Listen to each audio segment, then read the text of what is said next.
Hello guys, welcome to you. In this video, we are going to see how to restore missing panel in Adobe Premiere Pro 2024. It is a very easy and simple process.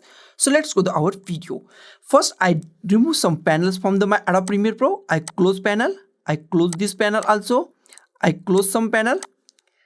You can close all panel or single panel. And I want to restore this all panels. That is very easy and simple.